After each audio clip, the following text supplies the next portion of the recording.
Bonjour. Donc, bonjour tous, tout le monde de Liga. On va parler du Portugal. Ah, voilà, la Coupe du Monde. Donc, la Coupe du Monde commence demain. Donc, je pense que je vais peut-être faire les débriefs de certains matchs. On verra. On verra, il faut encore que je réfléchisse. Ce sera ce que j'ai envie de faire. Demain, évidemment, je regarde l'ouverture. Je vais regarder le match Qatar-Équateur, même si c'est pas un match non plus. Bon, voilà quoi, c'est pas un match de ouf, mais bon, j'avais bien regardé Russie-Arabie Saoudite en 2018. Donc je vais regarder Qatar-Équateur. Donc, on va parler du Portugal. Donc, avant la Coupe du Monde, on va aussi un petit peu parler vite fait du match du Portugal-Nigeria. Donc, match amical que j'ai vu et que j'ai pas débriefé, parce que ça sert à rien de débriefer un match amical en vrai. Ouais, ça sert pas à grand chose. Même si, bon, c'est un match amical à la Coupe du Monde, c'est un match de préparation plus que match amical. On a gagné 4-0, bon, avec un doublé de Bruno Fernandes, un but de Gonzalo Ramos, un but de Jean-Mario. Jean-Mario de Benfica, bien sûr. Donc, qu'est-ce que j'en tire de ce match? C'est un très bon match. Très très bon match. Décidément, avec les équipes que je supporte, j'ai vraiment de la chance sur les penalties, hein. Que ce soit là avec le FC Porto, avec Diogo Costa, qui fait que d'arrêter les penalties en Ligue des Champions. Et puis là, bam, Rui Patricio qui sort un penalty du Nigeria. Incroyable. Donc voilà. Donc voilà. Donc, on a gagné 4-0. On a fait un très très bon match. Très très bon. Ronaldo n'était pas là. Il était indisponible. Mais vous inquiétez pas, c'est juste qu'il était malade, il me semble. C'est juste ça. Mais il sera là, bien sûr, contre le Ghana. Si je me trompe pas, on commence par le Ghana. Donc, ouais, voilà. Donc, euh,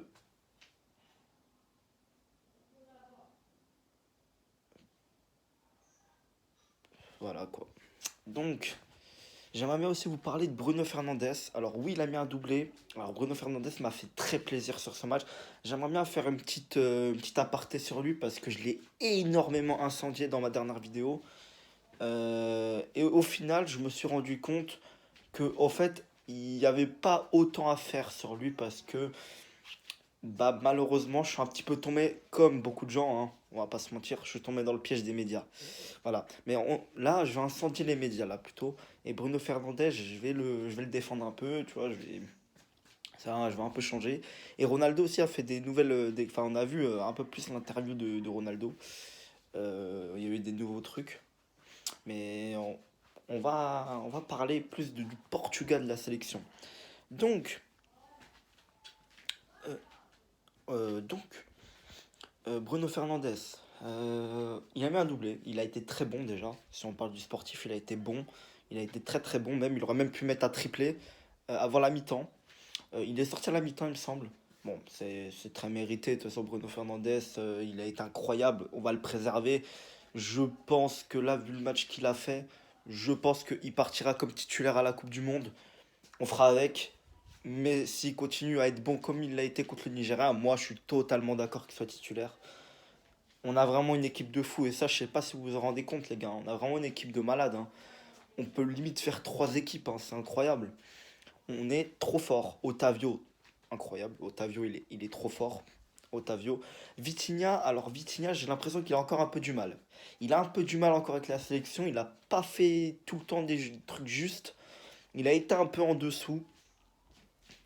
Otavio, par contre, il s'est adapté tout de suite. Otavio, il était arrivé. Bah, ça fait un an qu'il joue avec le Portugal. Vraiment, tout de suite, il s'est adapté. Tout de suite.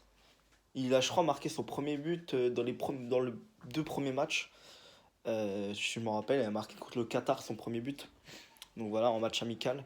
Euh, donc, euh, donc, donc, donc, donc voilà. Euh, on va parler aussi de Bruno Fernandes en dehors des terrains. Alors, il a fait pas une interview,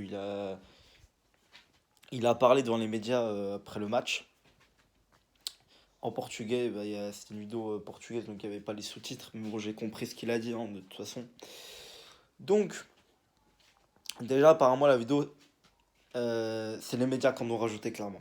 Parce que on voit, en vrai, même moi je l'ai vu, je sais même pas pourquoi j'ai cru, mais je vois pas Bruno Fernandes l'esquiver, hein. Enfin, je le vois pas non plus heureux, mais il l'esquive pas vraiment, tu vois. Quand tu revois la vidéo, enfin, Bruno Fernandes, c'est pas flagrant qu'il veut pas le saluer, tu vois. Vraiment, en soi, non, y a pas tant à faire que ça. Mais il y en a, les médias en ont rajouté pour faire du buzz. On le sait très bien, pour faire du buzz. Et ce que je comprends pas, c'est que les médias portugais qui, eux, doivent soutenir le Portugal, bah, eux, en principe, ils ont fait le buzz sur ça. Alors que tu dois pas faire le buzz sur ça. Et pourquoi tu dois pas faire le buzz sur ça? Parce que ça peut nuire à ton équipe. En fait, clairement, tes médias de ton propre pays peuvent nuire à ton propre pays. Donc, je crois qu'en France que ça existait, bah non, ça existe au Portugal aussi, hein, vous inquiétez pas. Voilà. Toujours le buzz. Encore sur la télémédia, les médias anglais, espagnols, tout ça, ok. Mais les médias portugais qui font le buzz sur ça, enfin, je sais pas. Je comprends pas. Je comprends pas. Bon, euh, et du coup, devant les médias, bah, il a clairement démenti devant les journalistes. Il a dit que là, ici, on était avec la sélection, qu'on s'occupait de la sélection, qu'on ne s'occupait pas de Manchester, tout ça, et qu'après on verra. Bon, c'est, je le fais, il a pas vraiment dit ça, mais en gros, c'est pour faire plus simplifier, pardon, il a dit ça en gros. Euh, donc, voilà, c'est une très très bonne chose. Oui, j'ai aimé ce qu'il a dit Bruno Fernandes parce que ici c'est la sélection et je l'avais dit il me semble dans la dernière vidéo, ici c'est la sélection, c'est pas Manchester United. Tu mets ça de côté et vous vous réglerez tout ce que vous avez à régler à Manchester. Même si Ronaldo, il ne reviendra pas, on le sait très bien. Mais bon, je le sais, hein, on le sait tous, Cristiano il va se pointer au centre d'entraînement. Mais il va se faire recal, on le sait très bien. Ou alors il se pointera pas, hein, qui sait, ça se trouve, il le sait clairement. Enfin, on sait pas. On sait pas ce qui va se passer. Ce qui va se passer. Mais Bruno Fernandes, j'ai aimé sa communication. Parce que, on le sait très bien, il peut le penser hein, dans sa tête que c'est un connard et tout ça. Tu vois, Ronaldo, d'après ce qu'il a dit. Parce qu'il joue à Manchester. Que c'est quand même un des joueurs majeurs de Manchester. Pas forcément sur le terrain, on va pas se mentir. Mais on va dire dans le vestiaire, c'est un joueur majeur, Bruno Fernandes, depuis qu'il est arrivé. Tout ce qu'il a fait depuis qu'il est arrivé quand même, même si il est un peu moins incroyable depuis un an, tout ce qu'il a fait depuis qu'il est arrivé, bah c'est devenu un joueur majeur dans le vestiaire. C'est encore plus important. Donc il a sûrement mal pris ce qu'a dit Ronaldo, mais on est en sélection, tu mets tes rancœurs de côté et voilà, tu te mets et en plus Ronaldo c'est la joueur star, c'est le joueur star de la sélection, donc tu te plies à lui en fait, tu vois, tu te plies à lui, t'as pas à parler. Donc voilà, j'ai bien aimé la réponse de Bruno Fernandes. Et là j'ai bien aimé pour le coup. Là, j'ai bien aimé. Voilà. Bon, il a aussi dit que c'était important pour lui de revenir dans ce stade parce que bah, il a joué au Sporting. Donc c'était important qu'il a bien aimé revenir jouer et marquer dans ce stade, que c'était symbolique pour lui. Bon, voilà, il a dit ça en gros.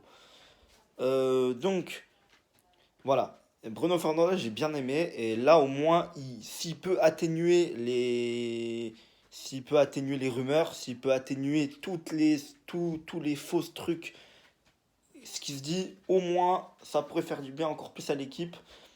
Franchement, on n'a pas besoin de ça, surtout qu'on a un coach, voilà, on va pas se mentir.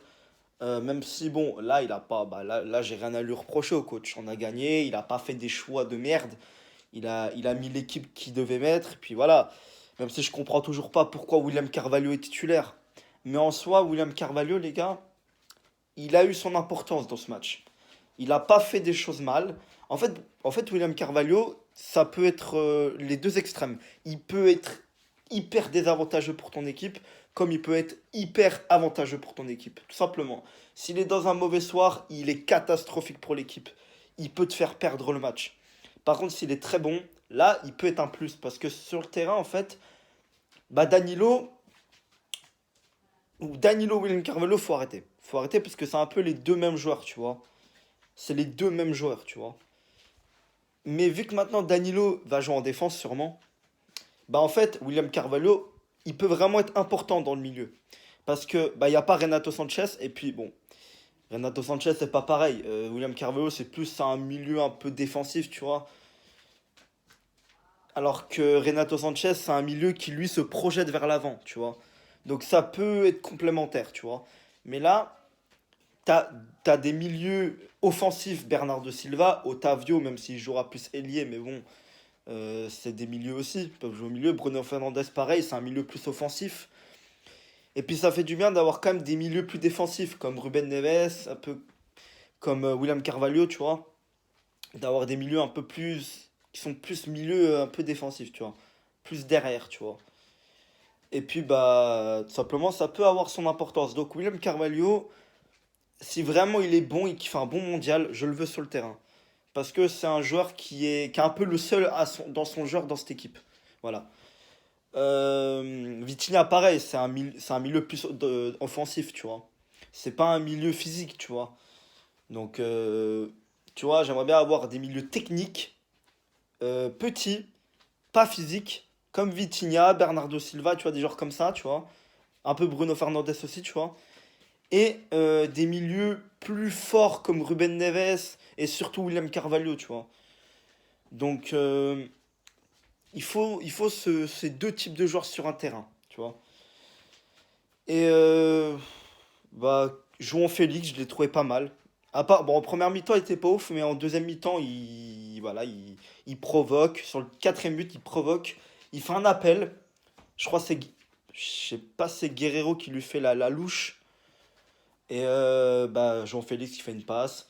La magnifique talonnade de Ramos. Et puis, bah, Jean Mario qui marque un but vide. Vraiment, on a été très bon. Diogo Dallo, il est très bon, surtout offensivement. Après, défensivement, je trouve que Diogo Dallo, il a encore quelques déchets. Il a provoqué le penalty d'ailleurs. Il a quelques déchets encore. Ça se voit qu'il est pas, tu vois, c'est pas ça. Il peut nous faire perdre un match, tu vois. Vraiment, si ça aurait été en Coupe du Monde, ça peut être désavantageux. Je pense que Joe Cancelo, c'est titulaire indiscutable. Joe Cancelo il a plus cette expérience défensivement. Il est plus assurant. Il a plus d'assurance défensivement, le João Cancelo. Nuno Mendes, bah, clairement, titulaire indiscutable, clairement. Parce que, bah, Rafael Guerrero, il est bon. Ça, c'est indéniable. Rafael Guerrero, il peut être titulaire dans cette équipe, hein. Il peut l'être. Mais tu vas pas te priver d'un latéral gauche encore plus fort que Rafael Guerrero, tu vois.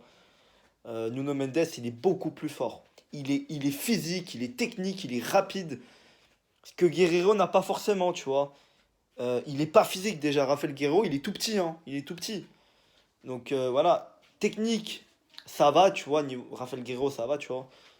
Il sait aussi frapper de loin, Rafael Guerrero. Nuno Mendes, lui, bah franchement, je l'ai jamais vu marquer de loin. Avec Paris, il marque toujours dans la surface. Avec son pied gauche, bon, ce que fait un latéral la plupart du temps quand il marque, hein, il dévale sur son couloir, puis il marque de son côté, tu vois, avec son bon pied. C'est ce qu'il fait la plupart du temps de Nuno Mendes. Franchement, Nuno Mendes, c'est titulaire indiscutable. Jean Félix, pour moi, c'est pas titulaire. Franchement, en fait, je sais pas, parce qu'il n'y a pas Diogo Jota. Pour moi, je mettrais Diogo Jota titulaire s'il serait là, mais il joue pas la Coupe du Monde, il est blessé, donc voilà quoi. T'as Raphaël Leao qui est même pas rentré. Contre le Nigeria, il me semble, il est même pas rentré. Donc, bah, Raphaël Leao, j'espère que. Bah, t'as aussi. Bah, c'est un petit peu le même profil. C'est un petit peu pareil que Nuno Mendes. Tu vois, c'est un joueur très physique. Bon, sauf qu'il sait pas défendre, hein. Raphaël Leao, c'est pas un défenseur. Mais c'est un très physique, très rapide. Et c'est ses qualités, tout simplement. En fait, si tu veux, c'est un peu comme un Galeno, mais plus physique que Galeno, tu vois. Donc, bah, Raphaël Leao, je le voudrais bien, mais le problème, c'est qu'il est nul avec le Portugal. Il a été éclaté, en fait, avec le Portugal quand il joue. Donc, bah, autant mettre João Félix qui a plus d'expérience avec le Portugal, ouais. Tu vois, avec CR7 en pointe et Bernardo Silva à droite. Donc, ce sera ça, à mon avis. Bah, bah j'ai plus grand chose à dire, honnêtement, hein. Je pense que je vais vous laisser demain. L'ouverture, je crois, c'est 17-18 heures, je sais plus. L'ouverture de la Coupe du Monde. Qatar-Équateur. Le débrief sortira lundi. Donc, cette vidéo, je sais pas si je la sors aujourd'hui ou demain, dimanche. On verra si je fais une vidéo dimanche pour parler un petit peu. Ouais, je sais pas en vrai. Je sais pas si je parle du FC Porto demain, on verra. Bah, vous savez quoi?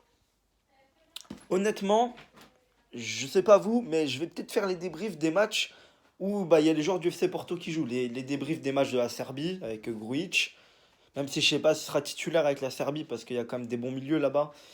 Bah, au Canada, Eustachio, bah, je pense que Eustachio sera titulaire au Canada. Là, il n'y a pas trop de doute. Ou alors à la moi, je pense qu'il sera titulaire. Après, je connais pas trop l'équipe du Canada, mais je pense que vu le niveau que montre Eustachio depuis le début de la saison, je pense qu'il sera titulaire avec le Canada.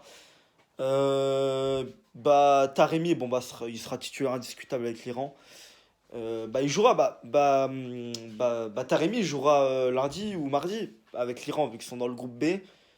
Bah, il jouera sûrement lundi ou mardi, je sais pas. Bah, je pense que ce sera lundi qu'il jouera Taremi. Et puis bah, Eustachio et puis Grujic ils joueront plus tard. Et puis bah, bien sûr, bon, bah, après, ça c'est pas. Voilà, il n'y a pas de doute possible. Otavio, Diogo Costa et Pepe, bon, bah, eux, voilà, c'est le Portugal, on débriefera bien sûr. Donc voilà. Donc les gars, je vais vous laisser. Salut.